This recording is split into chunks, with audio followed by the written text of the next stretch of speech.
സങ്കടം വരാതിരിക്കാൻ എന്തോ എടുത്ത് വെക്കണമെന്ന് കേട്ടു. എന്ത് സാധനമാണെന്ന് പറഞ്ഞു തരാമോ? സങ്കടം വരാതിരിക്കാൻ എന്തോ എടുത്ത് വെക്കണമെന്നോ? ആരാ അത് പറഞ്ഞത്? എന്റെ അപ്പൂപ്പനാ. ഞാൻ കാലിൽ തട്ടി മറിഞ്ഞു വീണ് കരയുമ്പോഴാ അപ്പൂപ്പൻ പറഞ്ഞത്. സങ്കടം വരാതിരിക്കാൻ സൂക്ഷിച്ചെടുത്ത് വെക്കണമെന്നാ പറഞ്ഞത്. എന്താ എടുത്ത് വെക്കേണ്ടെന്ന് അപ്പൂപ്പനോട് തന്നെ ചോദിച്ചില്ലേ? ഞാൻ ചോദിച്ചതാ.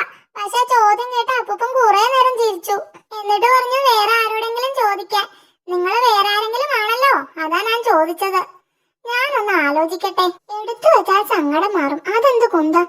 ദേ വേറൊരാള് വരുന്നു, അങ്ങേരോട് ചോദിക്കാം. തിന്നാനുള്ളത് വല്ലതും മുമ്പിലെടുത്ത് വെച്ചാൽ സങ്കടം മാറും, ഉറപ്പാ. നാളെ തിന്നാൻ ഇറച്ചി കഷ്ണം സൂക്ഷിച്ചു വെക്കണമെന്നായിരിക്കും. തിന്നണമെന്ന മോഹം തന്നെ എടുത്തു മാറ്റിവെക്കാനായിരിക്കും. അതൊന്നുമല്ല, ഉറപ്പാ. ഞാനൊന്ന് നടന്ന് ആലോചിച്ചിട്ട് വരാം. എനിക്ക് മനസ്സിലായില്ലെന്ന് ആ പയ്യനറിഞ്ഞാൽ നാണക്കേടാ. അവന്റെ അപ്പൂപ്പനോട് തന്നെ ചോദിക്കാം. എന്തോ സൂക്ഷിച്ചെടുത്ത് വെക്കാൻ മോനോട് പറഞ്ഞെന്ന് കേട്ടല്ലോ. അവൻ മണ്ടനാ. താനും അങ്ങനെ ആയാലോ? സൂക്ഷിച്ചെടുത്ത് വെച്ചാൽ സങ്കടം മാറുമെന്നല്ല പറഞ്ഞത്, സൂക്ഷിച്ചാൽ ദുഃഖിക്കണ്ട എന്നാ.